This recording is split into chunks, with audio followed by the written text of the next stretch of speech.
Hello everyone, O Melia with the Hudson Media Group. For the last 18 years, I have conducted and organized the 9/11 ceremony on Journal Square, where we have our 9/11 Memorial Fountain and our Circle of Honor. I dedicated that fountain along with the then Mayor Glenn D. Cunningham back in 2002. We engraved the names of the 37 residents of Jersey City who lost their lives on 9/11, 36 of them in the Twin Towers, one on Flight 93, the flight that fought back. Unfortunately, we are not doing it at the fountain this year on Journal Square because it's 2020 and it's COVID-19. COVID-19 has changed everything. And to use Governor Murphy's terminology, with an abundance of caution, we'll do it virtually this year. And many of the other communities are doing the same or having basically nothing because of COVID-19. On Journal Square, we can't control the crowds. People are coming out of the path. People are on the square all the time. And it would be almost impossible to do the social distancing. So we have elected here, again, abundance of caution for everybody's safety, to do it virtually this year. Unfortunately, we have the studio here to do that. It amazes me that next year it's going to be 20-year anniversary of 9/11. So much of it is still fresh in my mind, and I know tonight when I'm home, there'll be various 9/11 specials. There have been many of them over the years, and each one is like almost a dagger into the hearts of Americans with that attack that occurred on September 11, 2001. It's amazing to think that terrorists had actually attacked us. They took down our towers and the Pentagon. But we got back on our feet. The sleeping dog got up, and it changed our lives and it changed our culture. But we're Americans and we move forward. But we remember those heroes that lost their lives, almost 3,000 of them. I remember how horrible that day was in the aftermath of 9/11. Killing those approximately 3,000, and 9/11 is still claiming lives today from the people who worked on the pile. Remember the pile and the pit? A lot of those gentlemen and ladies who worked the pile have come down with various cancers. Fortunately, our government has stood up and took care of them after a lot of haggling. They've got some reimbursements and medical care, trying to make their lives whole for their volunteerism at the pit, those very, very long months. As I think back on 9/11, I was doing the radio show back then, the Jersey City show on Broadway. And I would ride in to New York every Monday and Wednesday after 9/11, taking a long way. I had to go through the Lincoln Tunnel instead of the Holland. I remember the glow of the lights from the 24/7 efforts to try to find the victims of 9/11, and it went on for so long. The glow and the smoke, and I could see it when I pulled up to my studio. We were on at 9 o'clock at night back then, and when I would come out of the studio and just look down Broadway, and you can see the light and you can see the smoke. I vividly remember the fire department bringing up the flag-draped bodies of the victims of 9/11, and that went on for months and months and months. The bodies being removed from the pit. I remember going to Johnny Burns for almost like a year after 9/11. John Burns Monuments and Memorials here in Jersey City. He does headstones. And John, no matter where you're buying a headstone in New Jersey, Johnny Burns is doing the engraving, I'm pretty sure, but he probably does about 90% of it here in New Jersey. And every time I go to John Burns' facility on Tunley Avenue, first thing I do, I always walk through the plant where they're doing all the engraving, where the assembly lines are. And I'll never forget seeing all the headstones being engraved, and they all had pretty much the same date of death, September 11th, 2001. And this went on for months and months. And I became kind of intimate with a lot of the names as we started working on the 9/11 Memorial Fountain, when we started working on the list of the Jersey City residents. And I would go by there. I remember this young woman, Boris, was engraving her likeness on the headstone, but it always stood out. September 11, 2001. It was like almost every one of those headstones for a year had that same date. I remember the photos of the missing loved ones everywhere. You know, hope against hope, that somehow after a month or 3 months, that husband, that son, that daughter, that wife would be found safe. But the reality was they're not going to be found safe. It was a tremendous devastation. I remember the hospitals. Everybody was on alert for the victims. There would be no victims. Not many people got out of those towers. I remember the cars on Route 3, the parking ride. For weeks and weeks and weeks, there were cars that the owners were never coming back for. Same thing in Hoboken at the Path. It was September, it was the end of summer, and it was a really nice day too, 9/11. People would ride their bike to the Hoboken Path, get on the path and go to work. Those bikes would never have a rider again. And kudos to the people of Hoboken. Those bikes stayed there for years, and for that matter, I'm sure those rusty bikes are still there today in remembrance for those riders who were never coming home. I remember having to go up on the roof of my house to move the antenna. It was facing the World Trade Centers, the Twin Towers. Now they were gone. And I had to climb up through the skylight and move the antenna back to the Empire State Building, as we used to aim it back in the 60s before the Trade Center was built. When I was doing the radio show back in 2001, we didn't have a lot of sponsors. So at night I used to deliver trailers to Bed Bath & Beyond in New York City to pay for the airtime for the radio shows. And I remember pulling up to the Lincoln Tunnel with the Bed Bath & Beyond trailers, and the police checking me. Even after a while, the cops got to know you after a while, and they still would check you, check your IDs, check the rig. We were on high alert for a long time. Remember the various colors, the red, the green, the yellow? We're going through the Lincoln Tunnel or over the GW Bridge with high alert for a long time. But you know, there was a lot of positives that came out of 9/11, out of that darkness. It united the nation.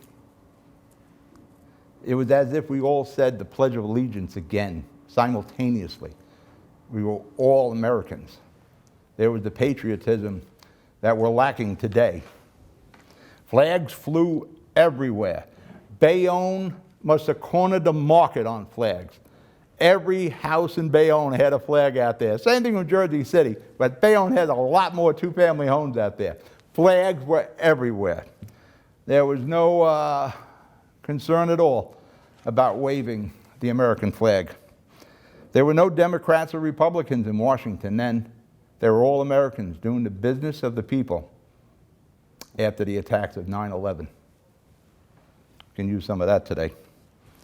Truckloads of donations came from all over the country to help with New York City, and Jersey City was the hub. All those deliveries were coming to Jersey City and would be distributed from Jersey City over to New York, over to the people working the pit, whatever those donations were. And there was Mayor Glenn it was Mayor Glenn Logistics Cunningham, who was spearheading how we was going to get all this material, where we were going to put the trailers, how we were going to get the donations over to New York City. He was really in the forefront, and so was Jersey City. It helped our neighbors over in New York City. The Loews Theater. In a little while, you'll see Colin Egan here. He'll read the annual reading of the names of the 37 victims that are engraved on the 9/11 Memorial Fountain. The Loews Theater was a donation drop-off. We had cornered the market on plastic water bottles in the Loews Theater. That place was packed with plastic water bottles. And everybody was doing everything they could for New York City, Washington, Pennsylvania, and America as a whole. Remember the 9/11 concert at Madison Square Garden? The name, the who's who of music was playing there. I remember Paul McCartney from England was playing there. Bon Jovi was there. And I look back, the police and firefighters, they were looked upon as heroes. You can use some of that today. Before I start wrapping this up, let me bring Colin Egan in for the annual reading of the names engraved on the 9/11 Memorial Fountain. Colin?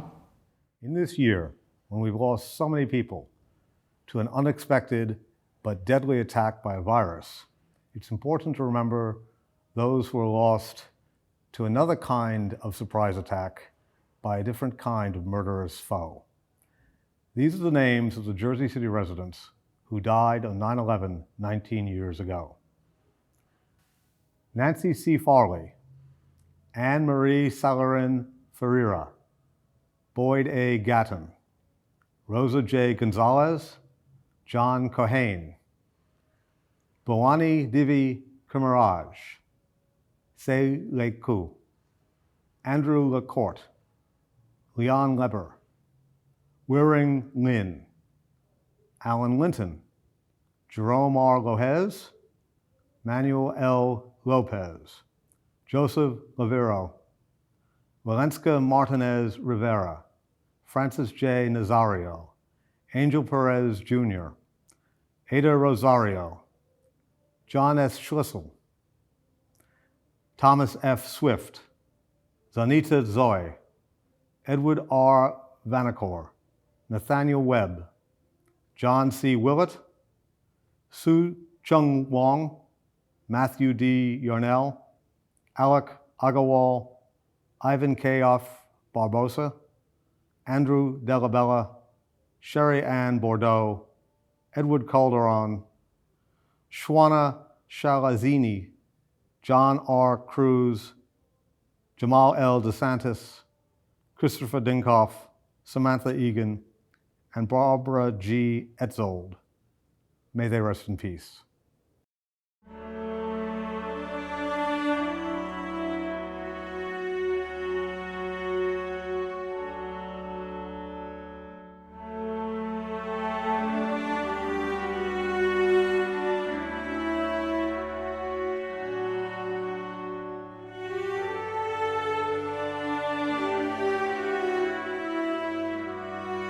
I want to reassure the American people that the full resources of the federal government are working to assist local authorities to save lives and to help the victims of these attacks.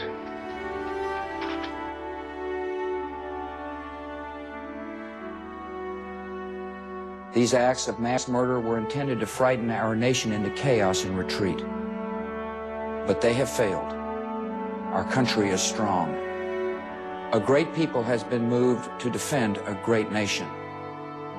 Terrorist attacks can shake the foundations of our biggest buildings, but they cannot touch the foundation of America. All right, we're back. Thank you, Colin Egan. You got to be a wordsmith like Colin to be able to pronounce all those names. Before I close, we're starting a GoFundMe. We were working on the GoFundMe to restore and rehabilitate the 9/11 fountain and the Circle of Honor that encircles the 9/11 fountain. Both have fell into a state of disrepair. There are many places we could point the finger, but I'm not interested in that now.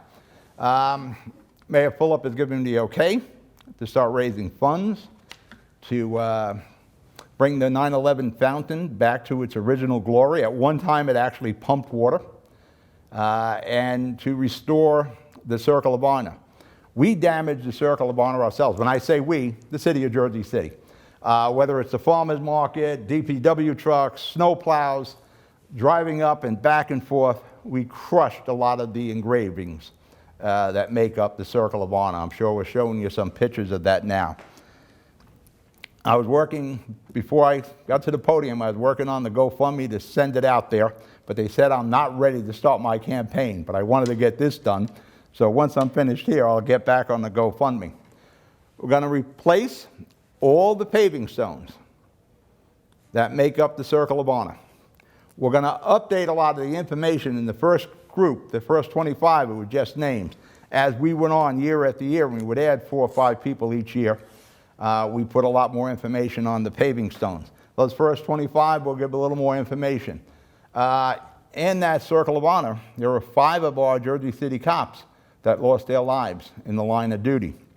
There in that circle of honor is the who's who and who of Jersey City, from elected leaders to mayors to councilmen to civic organizations to civic organization heads to historians to people from the medical field, principals, teachers, sheriffs, prosecutors, reporters, all the people that make Jersey City what it is today, from their tireless work, whether from their field of industry or from their volunteerism or from their flat-out concern of Jersey City. Brings me back June Spinello. She was the block association head. She's in the fountain. Vinnie McNamara, another guy, was a civic leader. Those are the type of people that are in that circle of honor, and we owe it to all of them to refurbish that circle of honor and bring it back to its original glory. And even more than them, the 37 people who lost their lives on 9/11. They deserve everything we can to get that fountain repointed, repaired, pumping water again, and polished. So I hope you'll join me. I'll do a story in the Jersey Journal. We'll use my studios here to get the information out. We're going to try to raise about $80,000 through GoFundMe. Well, GoFundMe. And anybody who's in that circle of honor, yes, I'm looking at you, Panapinto. Yes, I'm looking at you, the LaFrax, as we try to come up with the money to do this. And hopefully I get the city to get the water pumping, and we're in good shape. Before I leave, never forget what occurred here on 9/11. We really were one nation, indivisible, after 9/11. We can use some of that patriotism today. Never forget 9/11, because it can happen again. Those who hate our American freedoms, our liberty, our way of life, they're still out there. They still hate America. Again, never forget. I'm Pat O Melia. Thank you. And I'll see you next year on Journal Square. Good night.